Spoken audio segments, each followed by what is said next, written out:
การศิลธรรมกำเมืองก็มีการรับรายการจะออกรายการศิลธรรมกำเมืองเป็นเวลา6 วันก็คือจันทร์ถึงเสาร์วันติดนี้ก็ได้มอบถวายเวลากับท่านเจ้าอธิการสันติสุข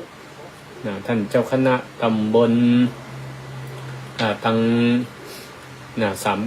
สามขาพุ่นเนาะวัดหัวตุ้งอำเภอแม่ทะจังหวัดลำปางได้ถวายเวลาให้เปิ่นได้พบปะกับพุทธศาสนิกชนทั้งหลายเพื่อให้ธรรมะนั่นเกิดความหลากหลายเหมือนที่อาตมาได้กล่าวคำข่าวเบื้องต้นว่าธรรมะมันก็ย่อมมีหลากหลายลีลาครูบาอาจารย์การบรรยายธรรมก็มีหลากหลายลีลาตามที่เปิ่นนั่นมีความถนัดมีความเชี่ยวชาญทำนานการอู้กันจ้าของแต่ละคนก็บ่เหมือนกันก็ให้ศรัทธาได้รับชมรับฟังเนาะส่วนวันจันทร์ถึงเสาร์6 วันนี้รายการศิลธรรมกำเมืองก็ได้มีการสลับวันอย่างนี้ทวนให้ท่านผู้ฟังทั้งหลายได้ทราบเห็นครั้งหนึ่งว่าในวันจันทร์พุธศุกร์ก็จะเป็นรายการศิลธรรมกำเมืองโดยเป็นลักษณะของธรรมบรรยายเอาสาระธรรมที่ปรากฏในพระไตรปิฎกเป็นพุทธพจน์ขององค์สมเด็จพระสัมมาสัมพุทธเจ้าเมื่อเล่าจากันในภาษากำเมืองเพื่อท่านผู้ฟังทั้งหลายได้ฟังได้เข้าใจกันอย่างง่ายๆส่วนวันอังคารวันพัดและวันเสาร์นั่นก็จะเป็นรายการศิลธรรมกำเมืองแบบเอาธรรมนิยายพื้นบ้านล้านนามาเทศมาให้ศรัทธาท่านผู้ฟังทั้งหลายได้รับฟังกันโดยเสียงเทศนั่นก็ได้รับเมตตาธรรมจากหลวงพ่อพระครูอุดมศิริทัตน์เจ้าคณะตำบลทุ่งฝายเจ้าอาวาสวัดศรีภูมิมาตาสมปล่อยได้เมตตาอัดเสียงเทศซึ่งก็ในช่วงนี้ก็ยังอยู่ในธรรมนิยายเรื่องจักราข้างคำในวันนี้ก็จะนำเสนอในผูกที่4ตอนที่4เรื่องราวเป็นจะได้นันจาก็ศรัทธาก็ได้ติดตามรับฟังกันมาผูก1 2 3ใครฟังมาอย่างต่อเนื่องก็คงจะยังจำกันได้อยู่ว่าเป็นจะได้วันเสาร์ที่ผ่านมานี่ก็ต้องขอสมาอภัยครับท่านผู้ชมใน Facebook Live เพราะว่าวันที่ผ่านมาวันเสาร์บ่ได้ถ่ายทอดสดเนื่องจากว่าออกรายการธรรมะสัญจรออกรายการวิทยุสัญจรก็เลยเอาเฉพาะ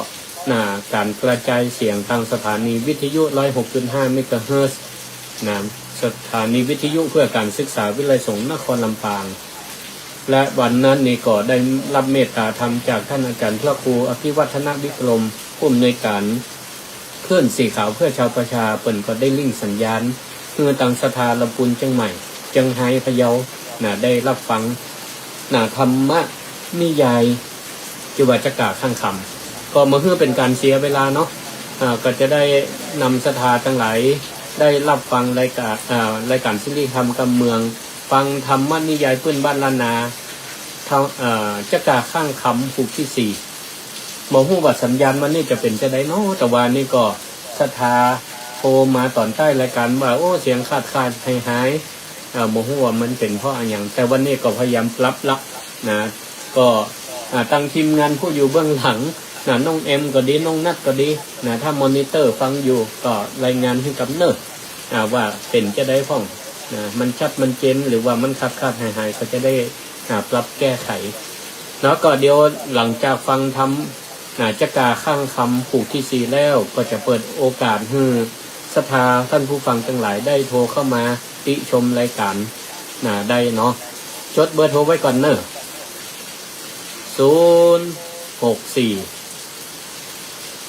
949 5999ตอนนี้ก็บรรยากาศข้างนอกก็เป็นใจฝนตกมาก็มันน่าจะทำให้ระบบเครือข่ายอินเทอร์เน็ตมีปัญหาเนาะ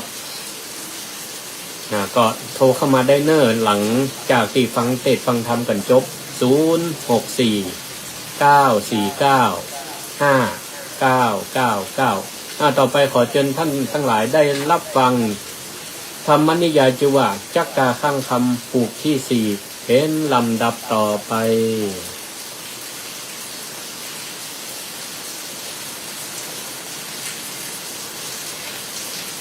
นะโม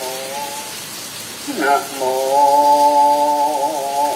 ตัสสะภะคะวะโตอะระหะโตสัมมาสัมพุทธัสสะ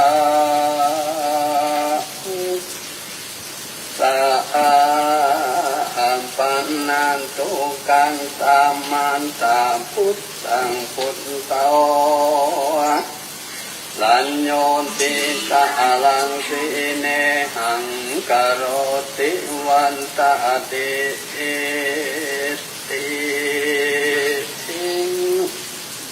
สาอันตะวันตุลาสัมปุริอสันตังหลายตังยิ่งใจน้อยใหญ่ผู้มักไปกุศลอันจังนำตนไปรอดยังแก้วยอดเนสัมปันจึงตานเขานามาวันทุกความปันใจรักษาสินใจบ่ขาดบ่มพามานฟังวานามฟังกันมาบุญหูพร้อมนานอยู่ฟังธรรมจุงกาจำฟังที่เอาเป็นที่สนใจเอาจักไก่กังที่คือหัวที่ตามมิงบัดนี้และนางสังปนาอนาวานอังผู้นาใครเครื่องขีกองอาจกรรมดิ่งเก้าถอยมองลูกน้อยของตนว่าเฮาตุงตาไม่มันเขานามอากาศแรงงานยังจะมีใจใหม่ใครได้ลูกเท้าชายปุรีมาเป็นเทวีรวมซ้อนมันพิษบ่อนโบราณกันเต่าผู้บ้านผู้เขาเต่าว่าเป็นเจ้าเสียงโกนทางจะมีทุสาหันใหญ่มาตุ้งใจบำไว้ดูลานเจ้าบุญภายเอ่ยงานย้อนซอยยันตามก้อยมองคิงแม่ยิงมีมากเต้าอันพงนุ่มเนาเป็นสาวอายุยาวลานยุเหล่า15อันทุกตามจาสะเมือกันนั้นแม่จะไข่ปันเก้าโคแล้วก่อนจุงเอามาเป็นปันติยังแนบกลางสมมาดังอังกาลิงไม้และนานเตียนาให้คังคำเบาน้อยก่อนก็ถอยวอนของว่าก่อนเตือนโอแม่ไทยของไปจันใจบอกการไปก่อนางนาดป่าตุมังลูกป่าเข้าจังมาเป็นเมียเนมข้างตัวตนนางตามนเป็นแม่งคือจากนัดแก่เรือใจอันจังไปน้อมไว้ตนเต่าไทยพยานแถมพักกันเรื่องนางของปากคณามีกะมาของแป้งเป็นคำแป้งใส่ซอยเป็นใจก้อยบ่หันมีย้อนตนขึ้นที่นั้นเล่านางคันเองเล่าใจไม่ก็บันไปสู่ยังที่อยู่ในบ้านผู้จังตันความบ่พินกองงามแต่ไทยนาคีไล่ผู้ขึ้นขิงก็จากกรรมที่เก่าเจียว่าบัดนี้ลุง คังผู้มีชื่อว่าไอ้คังคำมีใจนำมาจากไหนทั้งนั้นทายาปานทุมาเป็นปริยังอยู่ต่างเห็นเป็นลูกเจ้าจางห่อใจจากไปจากใครก็คืออยากเหตุพอมีของฝากปัญนาการคิดโบราณแต่ทายแลนนานที่นั้นผู้เป็นนายบ้านผู้เท่าฟังนั่งนอนเอาไข่ปั่นที่ใจตันนับแก่งก็เก่าแก่กำไป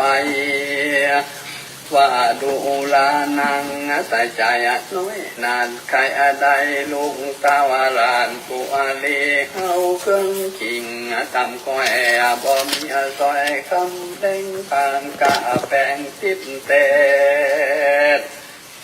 มาจางเข็นอากาศสีดังอาคางคือดาดีมือเสียงเอาเบียงกับเดียวห้องต้องเกี่ยวตัดขาดไปถวายตาวาลานผู้บ้านเป็นบรรณาการของเอาฝากจากนี้กามากนานำมาจริงกว่าเงินคำจังมาตนเจ้าฟ้าปุริเสียงจากยินดีบ่น้อยทีนานางย้อนซอยบุญนาฟังคำจางจะบันไดเก่าตานบอกตนทั้งตามนน้อยนอหายใจมัวยินดิ่งก็ลานในบ้านนี้ขึ้นสู่ยังที่อยู่แห่งตนก็มีและนางกันว่านางมาหลอดเพื่อนตนแล้วก็บอกเจ้านอแก้วกังคำซื้อหูกำทวนทิ้งตามกรรมติจาบ้านใดเก่าตันไก่มังแล้วนางก็จางเก่าต่อว่าดูลานเจ้าน้อยนอใส่ใจแม่จังไปนุ่มเท่าไปต่างแม่เจ้านั้นจะนำเอากองดีนาเมียงมากเป็นของฝากบรรณาการถวายผู้บ้านตันตาว่าใครจะเก่าเอานางนั้นจานตีนั้นนองผู้ทานยอดซอยกึ่งว่าให้น้อยขังคำก็ใครกรรมเก่าแก่บ่งแม่ของตนว่ากันแม่จะคนไปต่างแม่ไปต่างห้องเอานางน้อยอนาถบ่ควันสักญาติเป็นไม้เห็นคนจริงใจลายลาบไว้ใจอยากนำนาอันนางตั้งแจ้งจริงบอกอันตีหัวใจของจะใครว่าลายบ่ถูกไปกองดีป้องไขว่าติสาตาบ้องถูกทางตามอะไรป้องขี้อายบ่จางปางก็แม่ห่างพดตามไปห่างปัญญาตาวลาดแล้วจะโอการกรรมดีกันเจ้าปุเรียเต้าไทยจังกะไว้สันใดของแม่ไว้ขึ้นสู่ยังที่อยู่เกห่างก่อนตาลาแม่เอ๋ยว่าอันตินานางนอนเอาอาณาทางฟังบนต่างบอกเก่าก็หัวเก่าหันตันจริงรีบไปฟันไฟตัวยังที่อยู่เวียงใจพดเข้าไปคุมหลวงหันคนปันพวงลายหลังบ่มีไฟป่าใครจ้านางก็ก่อยไก่กาไปสู่ยังที่อยู่ประตูนางก็กะนิ่งดูคึดต่อเร็วไปพอเดือนใจ ว่าจังเก่าไปได้สันอาได้ตีนานายังมีนังในผู้หนึ่งเล่ามาทำนางนอเนาผู้เครื่องเขียว่าประสงค์มีใครใดตือมักไฟสังจาลุกในมานดันสอนพดมาหลอดอจันจุงไข่ปันเก้าที่หัวทีตามเมียนางกัวเคียงจริงนั้นเล่าแม่อายนอนเอาขังกองใครกำโอกันว่าดูอาลันนางน้อยอาณาผิวใสคันอยู่ไกลเบิ้งนอกขอใครบอกตามลายวังถ้ามีลูกใจนมอาณามีใจบ่เศร้ามานัดสั่งคือคำมาโอกาสไว้เศร้าลาดออกควางเพื่อของเอานางนอลาเงินฟ้าประตูมังของคุณนางข้าคอยนำข้าหน่อยไปสู่ยังที่อยู่ในที่เจ้าห่อใจยุดอาจนั่งน้อยนานการยังก็ใครจะตอมถอยว่าข้าเป็นน้อยเมียฟ้าโมอาจพันพายใจเต้าน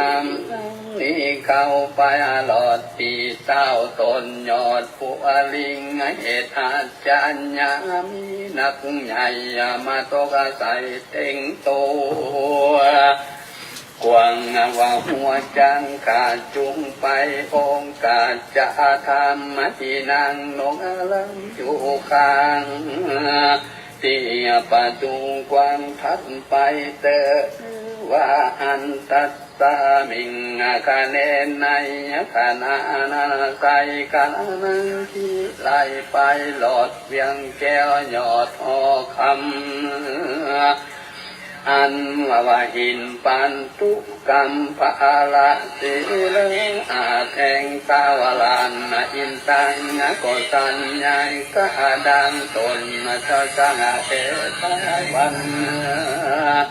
ก็นิ่งหันเศร้าเห็นว่าหินพิเศษร้อนไม่นังบาดหันคนเสียงคนลมฟ้านามีบุญกาณานำมีเวรกรรมมาห่อนได้สุกธาหมดเครื่องขิงเต้าว่าบุญมีที่อาลาดได้หัวขวาสัญญาจิงก่อลงฟ้าลุ่มตายก็หันเจ้าหนอตายคังกำเป็นน้ำฟ้าหลอดไก่ได้นางน้อยย้อนประตูมังลูกปัญญาหดยาวพามแผ่นดาวอจันคุณสาววันเจ้าฟ้ากะเด้งกว่าเงากายว่าจักเนียสันใจนั้นเล่าเพื่อหึงหนอปันเจ้าข้างจันได้ยังนางประตูมังนอน้อยเป็นกูห้อยเตวินได้ปนเครื่องขี่ไม่มาดควันจักหือนางน้อยอาจกัญญาและคนนานนามนมุงกานาอยู่หอจันมีใจฝันฮักขอดฮักนางน้อยยอดผู้เครื่องจีเต้าว่าผู้มีบุญใหญ่กานิ่งไว้นั่นแล้วก็เลี้ยงตนพันแถวแต่งว่าบุรตาหึงเข้ามาอยู่ไกลตน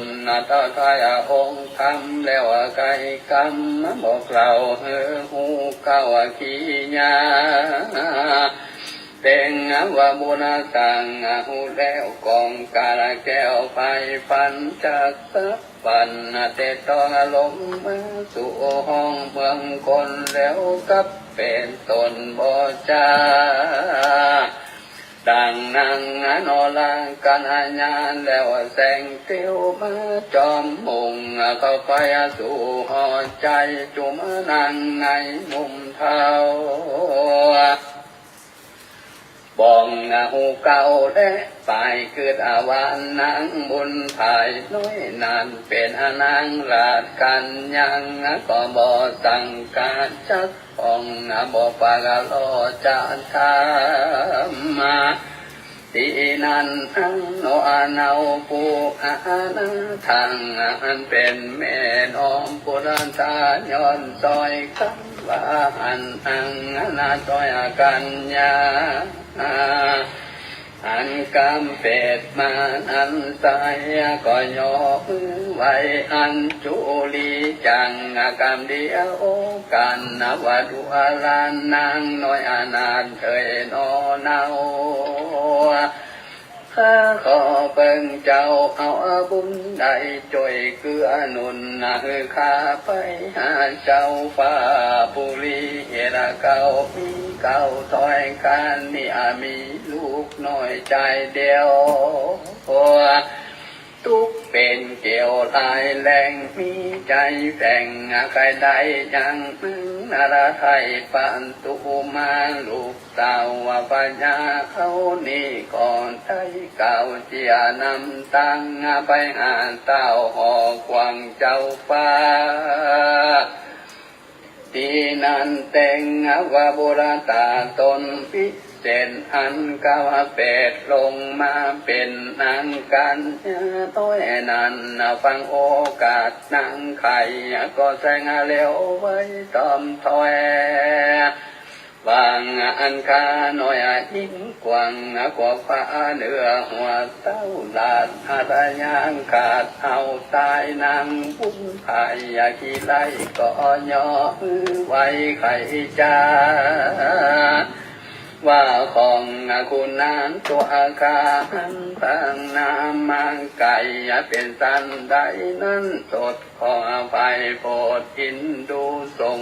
ข้าไปจูตันเตาตันผัดดาวห่อใจทั้งเข็นใจนกเนาของลืมเล่าใครจังส่วนนางกันยาน้อยนั้นก็แสงห้ามขาดลายปีนางผัวเครื่องขิง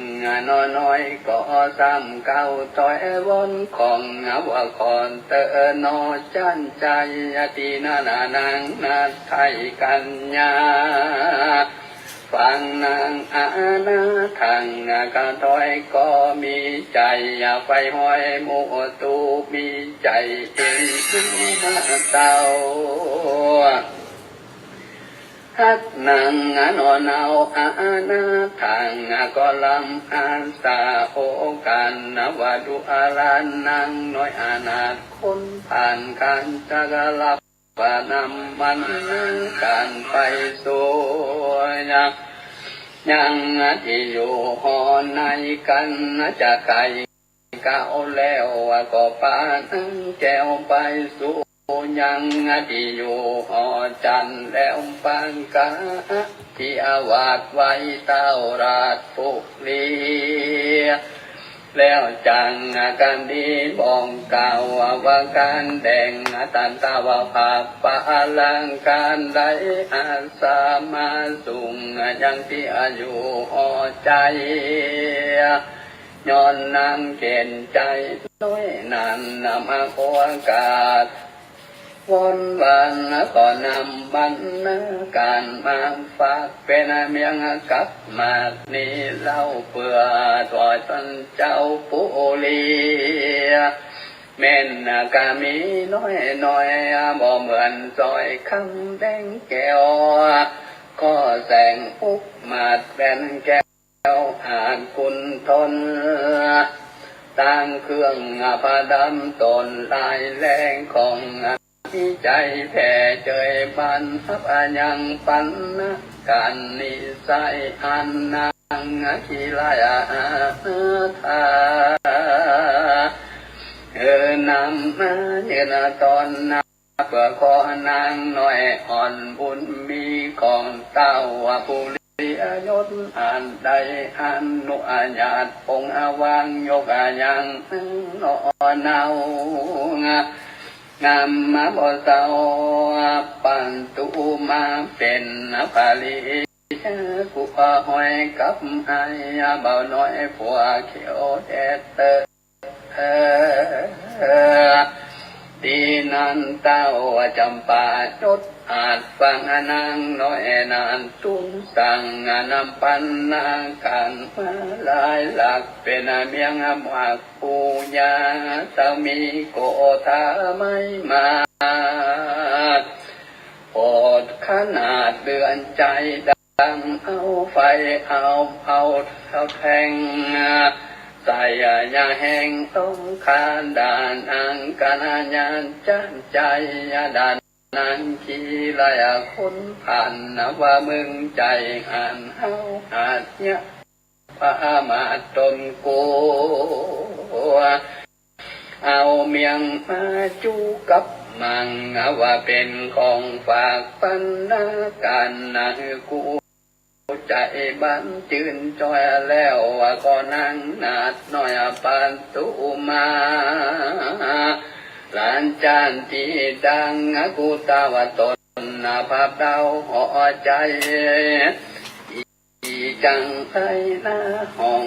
ตุกละมาหมอกเครื่องขี่หันเปิ้นมีก็ใครได้จำมาเพียบว่าอย่าดังกากับองศาอ่านกลางเป็นดังฟ้ากับดินบ่อ่านผินเป็นกูบ่อ่านอยู่ชมกันมึงมีใจวันพอแล้วใครนายนางแก้วปาตุมาลานจังดีดาน้อยนันกูจะขาดตดว่าอย่ามึงจุงได้เร็วไว้ยังคำใส่เป็นแผ่นแป้งขวาแล่นเป็นต่างจากขอควางที่อยู่ผู้ไปสู่เฮือนมันปันไว้สาววันเป็นหมอกดังกลัวบอกสัญญากันหนึ่งห่างบ่ได้จะมีโสดใหญ่จึงตายและนาแต่งว่าบุญตานตนพิเศษอันตรายแหล่งเป็ดลงมาเป็นกันน้อยนานฟังตาวลาดจากใครว่าหาคำใส่ก่อนใหญ่แบ่งกวานใจไฟฟันก็มีใจวันชื่นจ้อยจังก็ถอยดังปนังทางขึ้นสู่ยังที่อยู่เงินตนและเจ้าเมืองบนองค์การกำดิ่งละนังผู้เพียงขิงบ่จาไปสู่วันก็มีวันนั้นแลนนานตันตานในกลางละนันเล่าหนึ่งนอเนาบุญมีแม่งนอมูอันนี้ที่เอาไว้กันเตียวไตมันสู่ยังที่อยู่หัวต้นนังกังวนโอกาสให้ฟ้าฝาดเจ็ดน้ำตา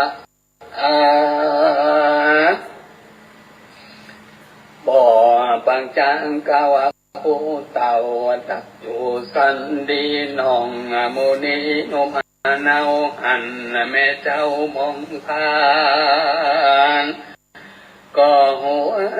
กันที่แจ้งก็เยะแสงตามดุงว่าดูลาบุญจูเคยเจ้าแม่หันไปเอาแวสู่หัวใจเป็นสันได้นานาเล่าตนเต้าเจ้าหอกวางยกน้องนางนัดไทยคือมาเป็นสบายเกหาสันได้จาจุ่มกาวหือหัวข่าวเลี้ยวไปแดนเตอตีนานางนอนเอาอาณาทากันไอคังจาน้อยนามาโอกันจะทำก็ไข่กำเก่าถอยเป็นบัดซอยก็ทางว่าตาตะ ปิยะบุญตาดูลาลูกหักใจเที่ยวเคยอ่อนอ้อยจุงฟังถอยขี่ยังเมื่อแม่ไก่ก็ไปสู่ยังที่อยู่หอจันไอ้ปันก็ถอยก็เอาตั้งนาน้อยปันตูมังมาเป็นเจ้าตามไปตนเต่าทายโพลิสัมโกธามีจิวโหดแบ่งใส่โตตันดากรรมว่าคำพอกวางเป็นหนตั้งไปสู่ยังที่อยู่เฮือนเฮากันว่าหาเต่าได้แล้วว่าจะคือนางแก้วปะตูมาเป็นปาลีนอไทยกันว่าหาบ่ได้คำแดงมาแบ่งความแบ่งดังใหม่แม่เตียงตายความมานาจนจะเต้าขาพันคอและนางลูกเคยตักตรงมหาสันโตอนาวามสันเจ้าสุวรรณกังคำได้ยินคำแม่กาอ้อนพางเผาตั้งตวนเต้าเอาคำแปลงขวางามหักจากผาสานไปทัวยังที่อยู่เงินตนนั้นว่าตันสามปนปล่อยย้อนถอยคือตีถอยไปมังว่าจะเอาคำขาตีในใดของนี้ใส่คำแดงกันจับปอแป่งนานาสดเตียงเป็นตื้อโกรธกองกันคืดใจตันบ่ปองบ่หัวจองตั้งใดยิ่งคือไปยิ่งมืดหายใจฝืดเรือกันนั้นว่าปนที่ยันที่ไว้คืออะไรใดคำแดงเพื่อจังเอาแป่งกว้างดังเจ้าจังปุรีไขว่าที่ใส่สดมีนากาสดตึงตายเจ้าบุญภายอ่อนน้อยเลยอ่อนหมอยละไปก็มีเล่นันตันสหมิงกาเนในกานานันไสยังมีนังนาทายเทวติดาอันอยู่เกหังแห่งเจ้าหันคำไหนอย่าบ่ได้เต็งวัติอาดานันไสก่อปันนาลากำปันหังบอกเล่าว่ามีหญิงเขาผมเขาเอาหุ้งเขาตัววิเส้นมาจากเขตดงตันมายืนปันหือเจ้าแล้วบอกเราไก่กรรมว่าขีบมันเป็นคำแต่ใส่กันเจ้าเลี้ยงไว้เมินนานจากเจยบ้านจื่นจอยการเจ้าปล่อยมังปันมันจับเร็วปันไปสู่ยังที่อยู่ดงไผ่ควันแป่งใส่หือกวางมันจับบ่อ้างไปนี่น้องมูนีฟันหลังบ่เมื่อนาหากก็ฟื้นสะดุ้งตื่นเร็วปันก็มีและนานกันว่าตื่นมึนต่างก็ยินสั่งกาลายแล้วว่าจังมีแต่สันใดเฮาควันไปเหล่าต่างนายบ้านได้หูจังก็อุดตามมีจักให้ดีนั้นสดหรือเป็นตดสังจานองผู้ตันบ่จาลิมจะพรนาไปสู่ยังที่อยู่ในบ้านจาละโอตันไก่ปันเรายังกำปันอันเล่า จะบรรเทาได้หูว่าก็มินและนานตังมาตังปังกาสันวาสัมปัญญงพระพุทธทานเจ้าตนเป็นเก้าวติโลกาอาจารย์ไข่นี้ตั้งไปแล้วตนแก้วจริงเตสันนางว่าพิงกะเวนดุอาลามพิงคุตังหลายตนเป็นสายอันเลียญะจัดสะเสียงขาดตันหากันองพุทธายนซอยใดก็ซอยไข่ปันเหล่ากำปันลายหลังจะบานาหากฟังไปแล้วเจ้าก็จะไข่เก้าต่อใจจะหลอกเก้าตันว่าดูลาปอจะบานเถยผู้ใหญ่กำมาหาควายตัวข้างกำมาเหตุเก้ามีว่าดังอีข้าจังจีไข่ปันเมื่อ7 วันล่วงแล้วข้างของแม่แก้วไปสู่ยังที่อยู่ปุอาลิงกว่าจางกำที่เก้าถอยขอนั่งนาต้อยปานตุมังลังจัตติดาเต้าไทยมาเป็นสะพายยังเงินตุสาบที่การใส่ต้นขาดเต็งวางแป่งขวาคำใหญ่กวางตาวตังไตมาการตั้งเกหาเงินคาไปหลอดความปุอาลิงกันผู้ละมนดีพอมาแล้วจะเกิดนั่งแก้วปาตุมาลานจันทีตาลูกไทยมาเป็นสามปายบัตเดียวแล้วยังจะเลี้ยวขี้ขันว่ากันบ่อาจจักแป่งยังว่าคำเต็งนั้นโตจังมีโตดนำนางและนันดุอาลาในปันเคยผู้ใหญ่ขอเมตตาไฟมุตุโอได้กำจูขาน้อยอันตุกาตำก้อยเครื่องชิงปงสร้างปังละมีจันใจเกินอะไรเจยปังขอบอนวันในบ้านได้กล่าวตานปันหมายขอยังคนตั้งหลายนุ่มเท่าไปดูปานเศร้าดงไปช่วยกันแบ่งใส่ตาหลวงไปในกว้างกว้างใหญ่เพื่อจะอะไรเอาแม่คำอยู่ตรงดำมาปากกว้างไกลแผ่นคำมาสร้างแป่งขวาได้ปนตดตัวไม่มาดได้นั่งนานปะตูมาเป็น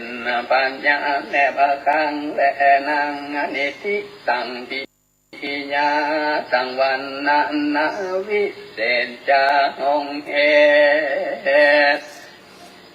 ตุวันนาจักกังขังคำผูกทวนสิงก็บางกมสมาเรสังละเด็ดแล้วเต่า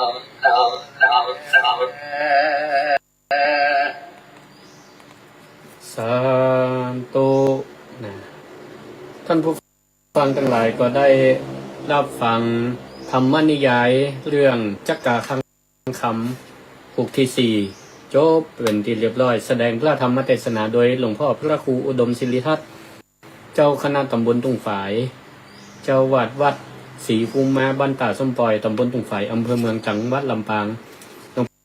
พ่อก็เป็นพระนักเทศน์มหาจารย์ที่มีชื่อเสียงองค์หนึ่งในจังหวัดลำปางศรัทธาหลายบ้านหลายจองที่หลวงพ่อเจ้าวาดแต่ละวัดแต่ละวาเปิ่นได้ตั้งทำหลวงเนาะเทศมหาจารย์ในช่วงหลังจากออกพรรษาไปแล้วเนี่ยเสียงของหลวงพ่อหลวงพ่อประกาศเทศหลายตี จักกาข้างคำนะมาถึงพจน์ผูกสี่จะเป็นจะได้ต่อนะไอ้ข้างคำจะสามารถเอาก้อนคำเอามาแปลงขวาคำนะหรือสะพานคำไต่จากบ้านตัวเก่าไปจนถึงปราสาทราชวังตามตีเจ้าจำปานะได้นะว่าไหวกอนะได้สั่งไหวกอถ้าทำได้ก็จะยกลูกสาวเฮือนี่นางปทุมมาโอ้มีความฮักนี่มีอุปสรรคเหมือนกันเนาะสถานจังไรเอาละก็มีเวลาแห่ม15 นาทีเปิดโอกาสให้สถาที่อยู่ตั้งบ้านตั้งจองได้ฟังจักราข้างคำผูกที่4แล้วสัญญาณเป็นจะได้หรือว่าเสียงอาตมาเป็นจะได้พ่องก่อมาบอกมาเก่าติชมกันได้เนอะโทรมาติ99495990949ท่านใดที่เป็นแฟนรายการประจำก็คงจะจำเบอร์โทรได้ละจดติดข้างสมุดติดข้างฝาไว้ละก็โทรมาได้หรือสถานที่กำลังเข้ามาฟังเป็นครั้งแรกในวันนี้ถ้าหากว่าฟังเบอร์โทรบัตันเดียวก็จะได้ทวนเงื่อนสถานทั้งหลายโทรเข้ามาได้เนาะ0495999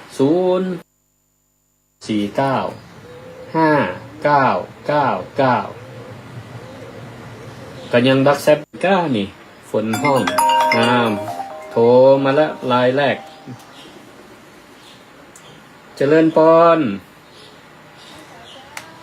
เจริญปอนเนอร์แม่ยังก็แม่ฮัลโหลเจริญปอนแม่ยังก็แม่ย้อนแก้วชุไรจ้าแม่ยองแก้วสัญญาณดีกว่าวันนี้แม่อยู่วัดห้วยฮีเพสัญญาณดีก็เจ้าดีหนึ่งแต่แรกมันใครดีตอนนี้ดีแล้วเนาะชัดเจนแล้วเนาะเดี๋ยวนี้ดีชัดเจนสาธุถ้าจะการทางคำจบแล้วว่าหน้าเทศว่าเหนือศาสตร์กรรมเนาะได้กะของวิไลสงฆ์เพิ่นถึงจัดกูปีแม่ไปฟังเนอะไปเดือนธันวานี่ล่ะเนาะเดี๋ยวจะได้แจ้งข่าวสารไปฟังเต็ดมหาจารย์ด้วยกันปุ่นจับตีลักเมืองป่ะนะสารตีจะปลอดลักเมืองป่ะเนาะขอบคุณมากขอบคุณนี่แม่เนอะเอาเทศมหาชาติได้จัดฮือเนอะสาธุขอบคุณแม่เนอะสาธุสาธุเจ้าเจริญปอนเจริญสุมาเตอหลำกดอันเนี้ยมันสายมานักแม่เนี่ยก็เนี่ยแม่สมใจปีบ้านใหม่แม่สมใจปีบ้านใหม่นามสกุลคุ้นบ้านตังใดนี่ปีบ้านใหม่อยู่บ้านเป้าเจ้านั่นน่ะบ้านเป้าชัดเจนเนาะแต่ว่าเจ้าอยู่บ้านก้อยเลยเจ้าเสียงชัดเจนเนาะแม่เนาะชัดเจนดีแต่มันคือข้างอย่างมันไม่ค่อยดีแน่ตอนเสียงอู้นี่กะเสียงเต้นนี่ดีอยู่เนาะเต้นนี่ดีอยู่เจ้าเสียงไม้ฟังสมเจ้าไปเจ้าไทยจะได้ไปซื้อไม้ละขันตั้งบะเติงขอบคุณแม่เด้อสาธุแบ่งกันโหคนนิดคนน้อยเนาะแม่เนาะขอบคุณกำลังใจเนอะสาธุเจริญปอนแม่เจริญปอนแม่อย่างเจ้าแม่สมบูรณ์ไหลศิลาท้องไหลศิลาท้องโอ้ใกล้กันนี่แล้วเนี่ยแม่สมบูรณ์ใกล้บ้านเมืองมุนนี่เนาะขอบคุณขอบคุณเนอะที่โทรมาให้กำลังใจแม่สาธุฟังเข้าใจดีเนาะจักกาข้างคำติดตามคุ้ง5 ตอนเนอะสาธุฟังคุ้งจะได้ลูกสาวจะได้ก็จะได้หรือไม่ได้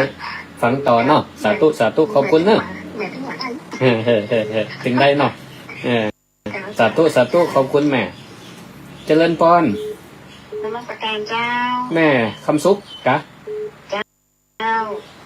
สาธุโทรมาตึ้งวันเวลาออกรายการไม่ได้โทร รมาให้กำลังใจตลอดขอบคุณแม่ เจ้าเจ้าสาธุเจ้า สาธุสาธุเจริญพรแม่จัดแดงล่ะสาธุสาธุเฮ้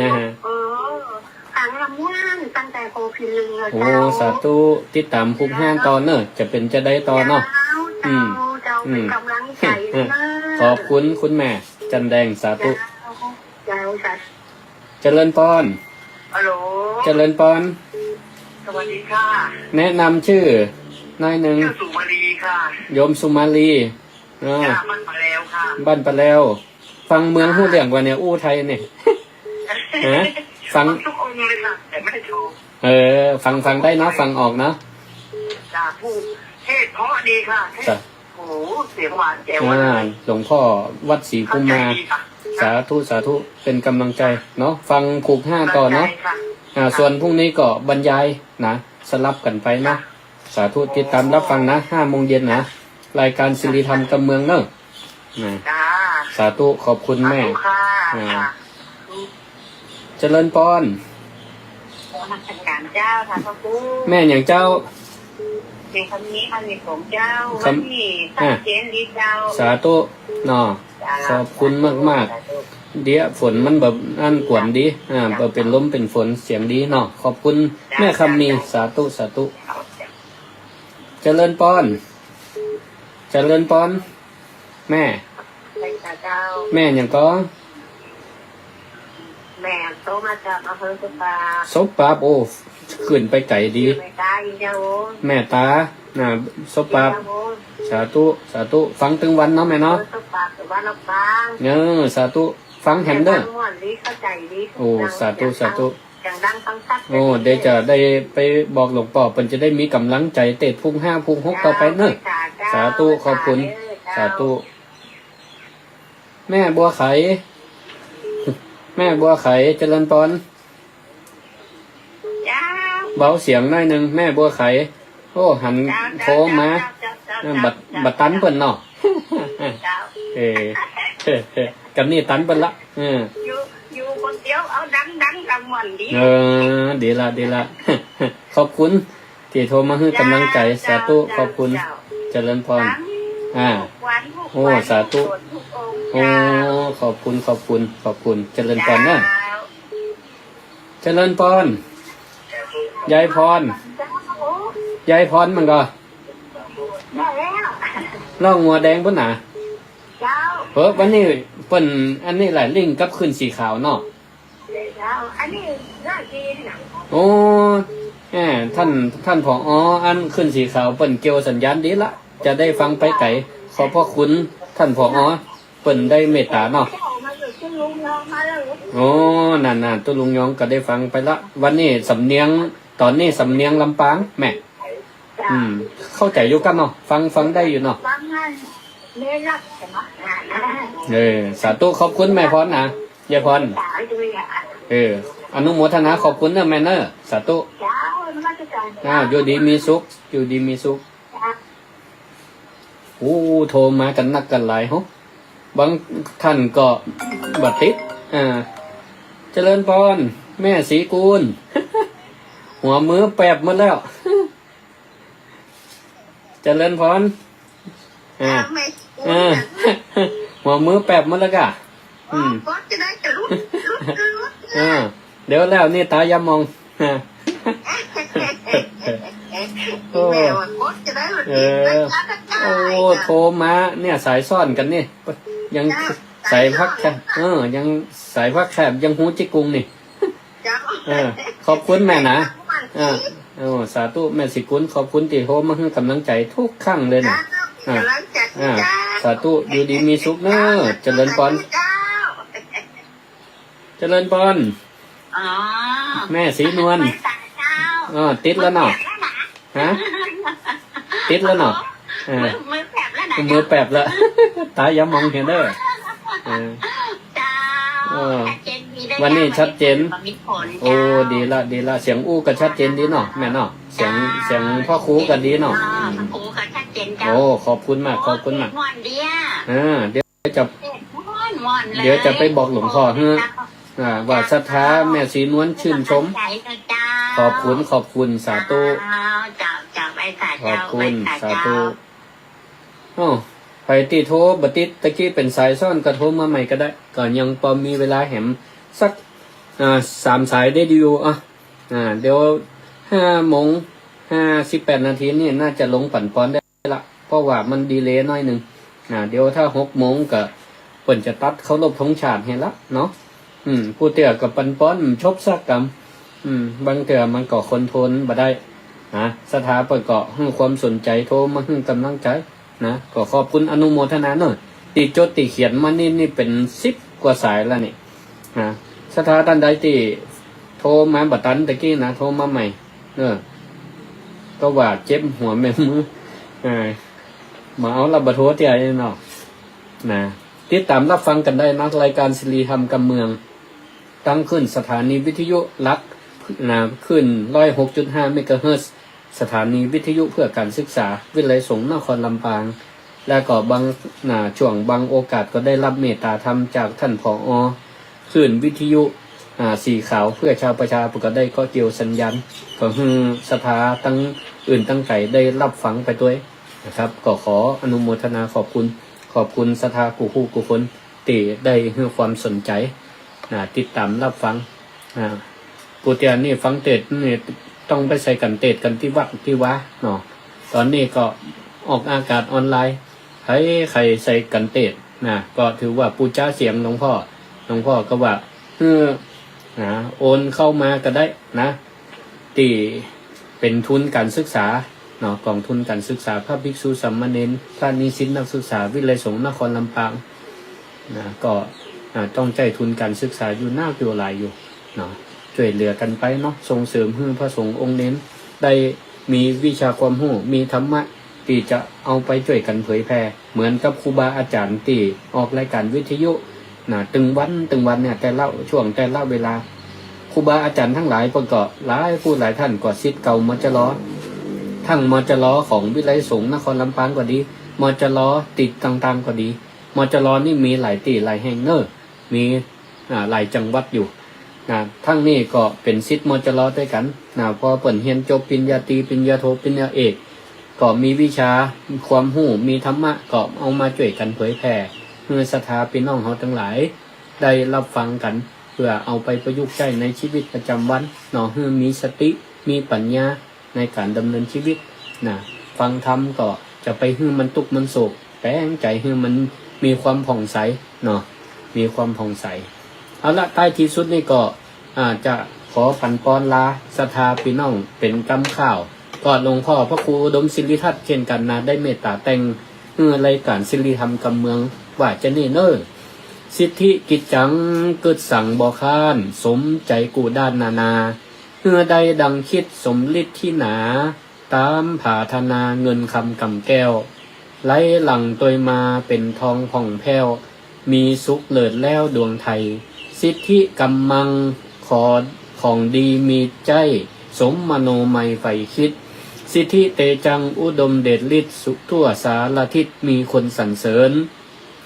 สักสูงยิ่งฟ้าเลิศล่าหงเหินขอฮือจำเริญแต่ตักสิทธิลาพังสิ่งยังชอบฮักฮือลุล่วงลังไหลมางัวควายสิ่งทรัพย์จังมาวัฏฐาของในโลกาก่อปันให้ได้มโนนั่งนึกกึดได้ดังใจสมดังพรใจตีได้ปันฮือตีอาตมาปันฮือขอลาไปก่อนละศรัทธาทั้งหลายติดตามในวันพุธต่อไปเวลา 5 โมงถึง 6 โมงแลง